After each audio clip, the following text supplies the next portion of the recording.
Welcome to Showing Up Anyway, the podcast for people who are not perfect. On this show, we talk about intuitive eating, fitness without obsession, and healing your relationship with food and your body.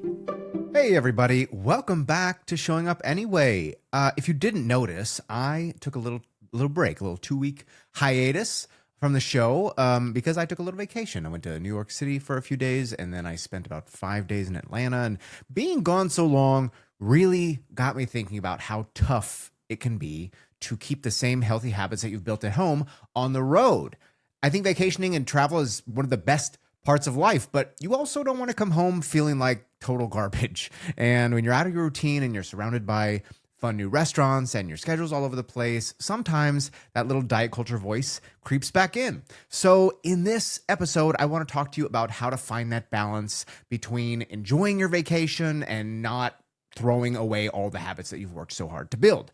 This episode is called Memories Over Macros because that's the phrase that I use with my clients. And I never want you to have to sacrifice your once or twice a year vacation for the false idea of perfect health. But I also don't want you to go to the other extreme either and just throw everything away. So we're going to talk about some of the obstacles that you often face while traveling, the challenges around your mindset, and some strategies that might help you enjoy your trip and feel good about your choices at the same time. And most importantly, as the title says, I'm going to remind you that making memories will always matter more than making your macros. The hardest part of traveling is that it throws a wrench into all the little routines that you've set up. You might be stuck in a car for a few hours or catching flights, sitting in airports. You move to different time zones. You don't have your usual grocery items, and suddenly your normal meal times are just all over the place. You might find yourself eating when you're not hungry just because it's, time to eat, or just because it's there, like those free little Biscoff cookies that they give you in the airplane. Or maybe you're ordering extra at a good restaurant, or even skipping meals altogether because you're busy sightseeing and you find yourself distracted. It's hard when the food options you do have aren't the same ones that you have at home, right? You don't have your kitchen, your usual grocery store, or the meals that you normally would make. Airports and hotels might just have like fast food available or ultra processed choices. And if you're traveling with a group of people, then you kind of get stuck with pre-planned meals. So you don't always get a say in what you're eating. So it can be really challenging. And if you're flying to a different part of the country or the world, time zones can completely throw off your hunger and your fullness signals. Then you find yourself starving at 3 a.m. or sitting down to dinner and realizing you're not even hungry yet. I remember on this trip, I woke up at like 5:30 a.m. to get to the airport. I flew out of LA, and when I landed in New York City, it was like 5:30 p.m. That's kind of jarring. And then, like I said, when you're with friends or family, it gets even trickier, right? If the group decides to sleep in and skip breakfast and you wake up hungry, you might feel awkward being the only one eating. Or if they're all ordering something and you're not hungry, you might not want to be the only one not eating. Peer pressure is really hard to deal with, and boundaries are hard to set. So your eating patterns, it's not going to be a surprise if they start to adjust to theirs, whether or not that works for you. And exercise routines can get disrupted too. Maybe you've got a regular gym time that you go every week, or you have a yoga class you never miss. But when you're on the road, long stretches of sitting or laying at the beach or days packed with different activities make it really hard to move the way that you're used to. I was gone for my vacation, I think, like 9 days. I didn't work out a single time. I wanted to, I planned to, but even if you want to, it might not fit in. And that can bring up some really negative feelings and leave you feeling pretty guilty. Which leads me to maybe the hardest part. It's not always the food or the movement. It's what's going on inside your head, right? Travel can really trigger those old perfectionist thoughts. And you tell yourself, well, everything is just way too different. I might as well not even try.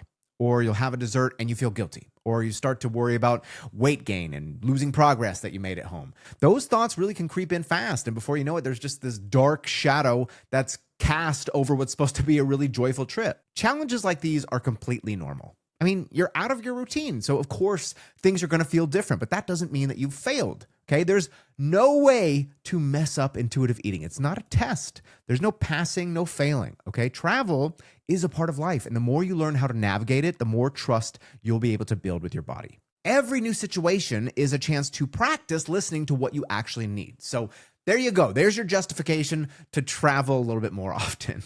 So now let's talk a little bit about what to actually do when you're on the road. Because here's the thing, okay?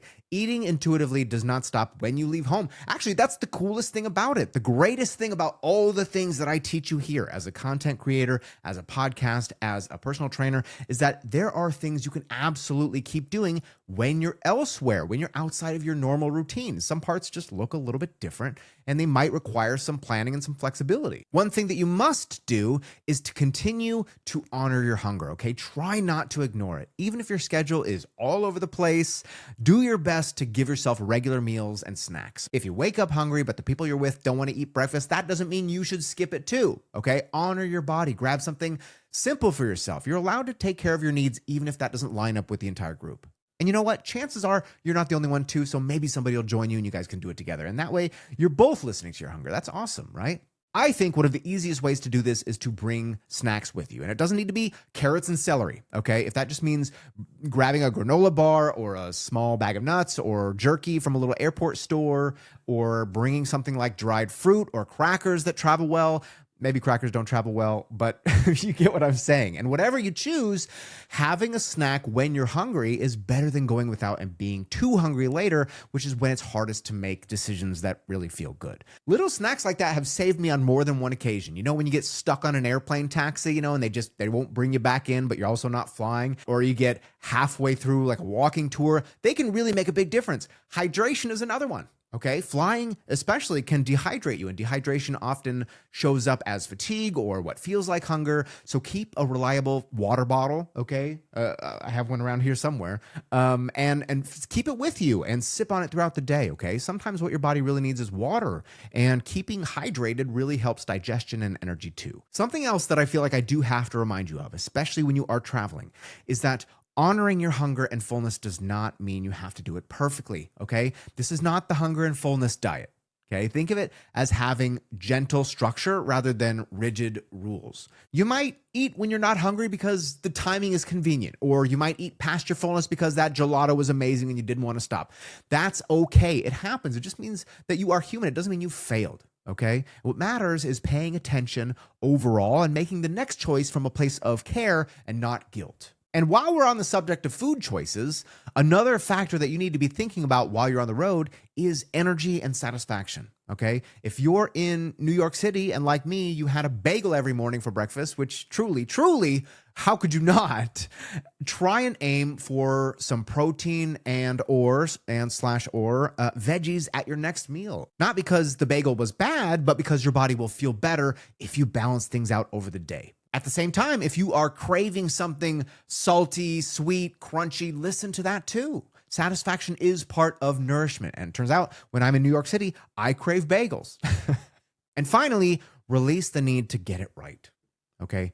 Travel is sometimes uncertain. You're going to eat at odd times. You're going to try new foods. And sometimes you're going to have days where your nutrition is not ideal. You'll be lazy or busy. You might have plans one moment and they're going to change 10 minutes later. Sometimes that's what makes travel fun.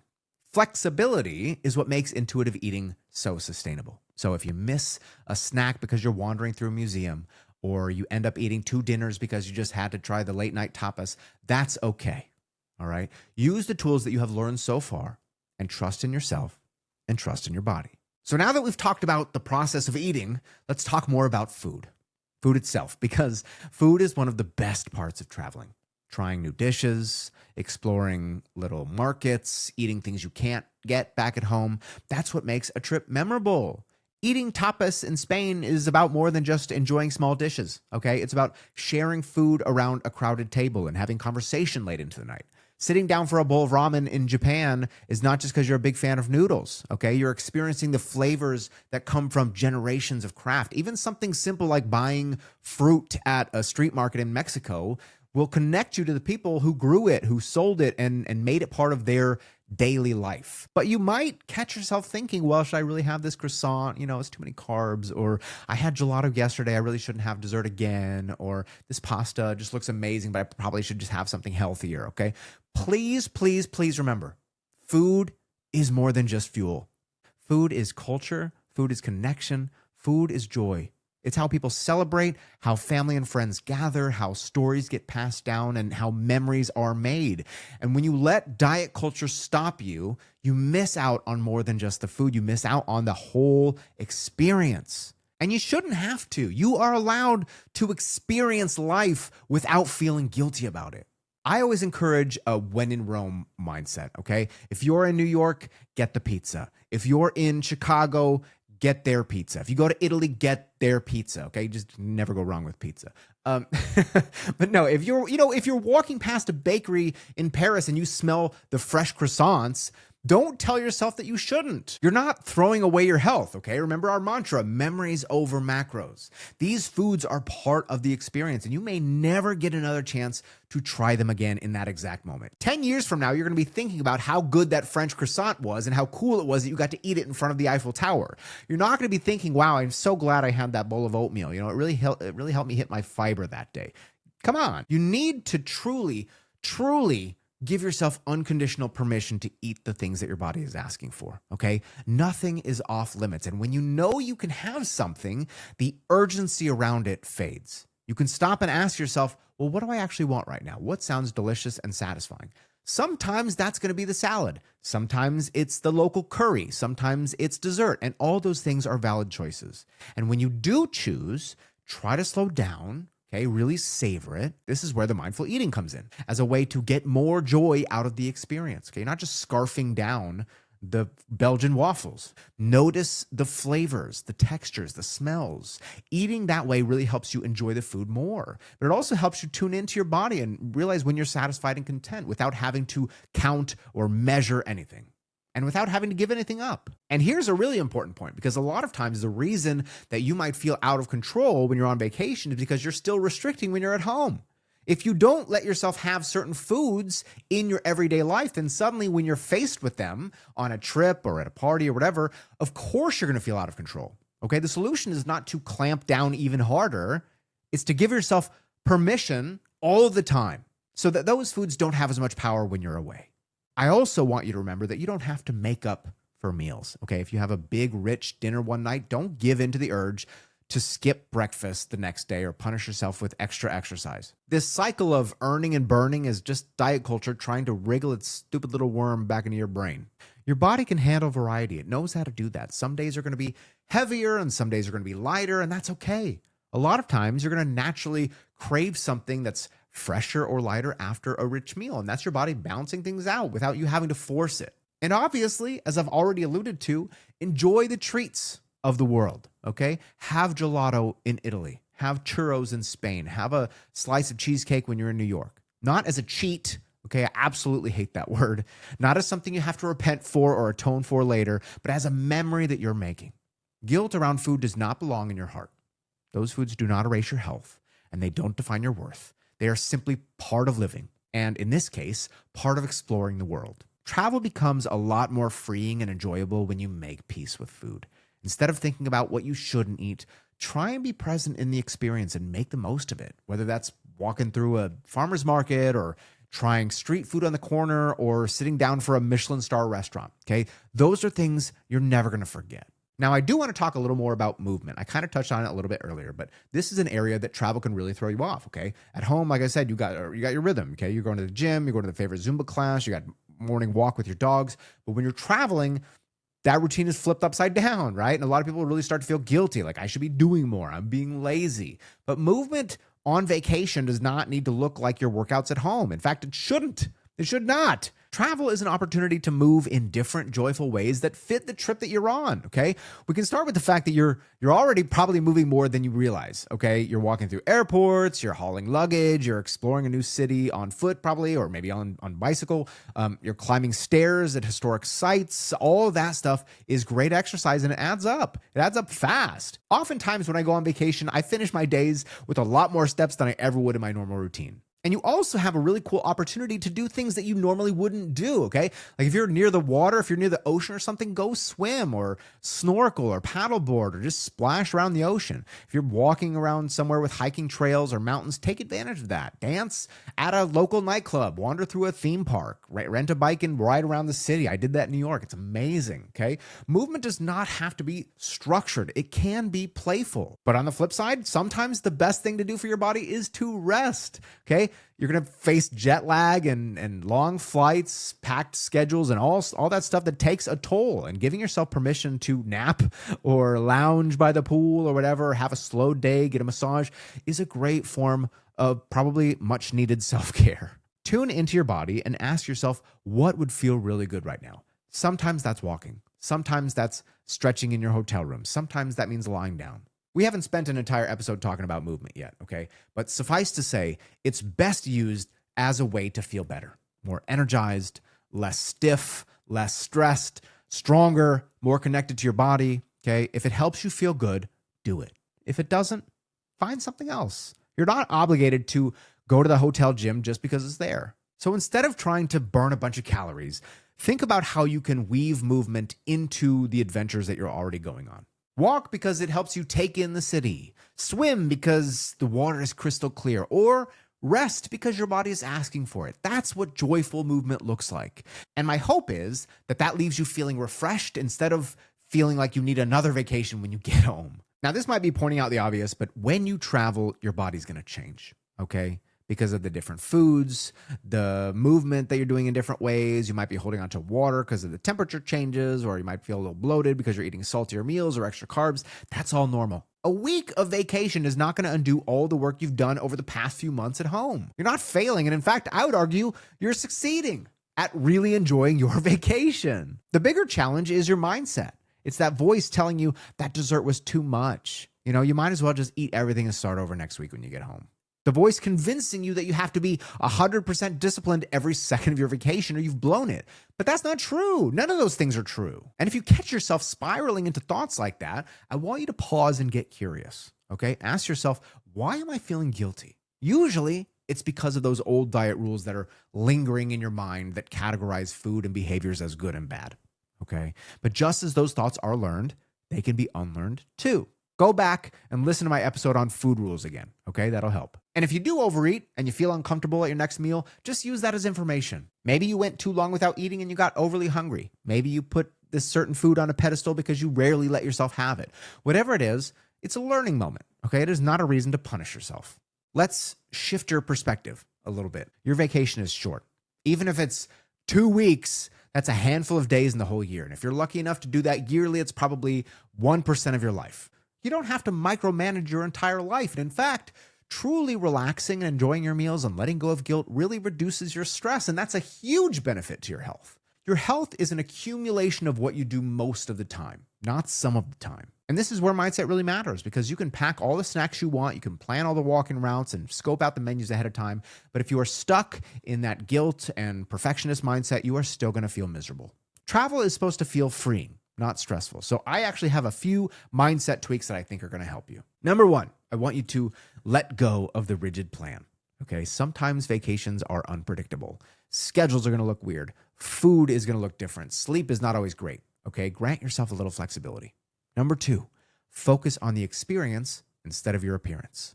Don't let worries about what you look like in your photos or how your body compares to other people steal your joy. Your body is the reason you're even able to experience these things in the first place. Carried you through those airports, up the mountains, through the museums, onto the dance floors. It deserves gratitude and not criticism. You deserve to feel comfortable in the body that you're traveling in today. Number three, I want you to protect your peace. If you are traveling with people who love to make diet comments like, oh, I shouldn't be eating this, or I'm going to need to really work this off later, you don't have to take that on, okay? Change the subject. Set a boundary. Maybe all you need to do is remind yourself that their guilt is not your guilt, okay? You're allowed to approach food differently than other people do. And number four, cultivate some self-compassion. You are not going to get it right all the time. There's going to be moments where you overeat, where you feel a little uncomfortable, where your old nasty thoughts start to sneak back in. Instead of beating yourself up over it, I want you to talk to yourself the way you would talk to a friend. Tell yourself, I've got to trust myself and my body. I'm doing the best that I can. And then move forward. At the end of the day, Traveling is about living and tasting things and laughing and resting and moving and being present and making memories. The food, the movement, the mindset, those are just tools to help support you, not to control you. When you look back at your trip years from now, you're not going to remember how many steps you took or how many calories were in your meals, okay? But you will remember the seafood boil that you had with your friends on the beach. You're going to remember the s'mores you had over the campfire, sipping hot chocolate before skiing in the Swiss Alps, trying, jerk chicken fresh off the grill in Jamaica. Those are the moments that stay with you, the ones where you allowed yourself to be fully there. I'm going to leave you today with the message that I give all my clients before they go on vacation. Enjoy your trip. Really enjoy it. Feed yourself, move your body in ways that feels good, rest when you need to, and forget the guilt. You're going to come home with amazing memories and with proof that you can trust yourself wherever you are. And that is what this journey is all about. Thank you for tuning in to this episode of Showing Up Anyway. You can find it for free on Spotify or wherever you get your podcasts. And wherever you're listening, if you like the show, I'd love it if you gave me a 5-star review, because that does help other people find the show. And hopefully it'll help change their life just like you're looking to change yours. If you're listening on Spotify, though, you can follow me and tap the bell icon so you get notifications when new episodes come out. I'm Coach Adam. Remember, when things get challenging, keep showing up.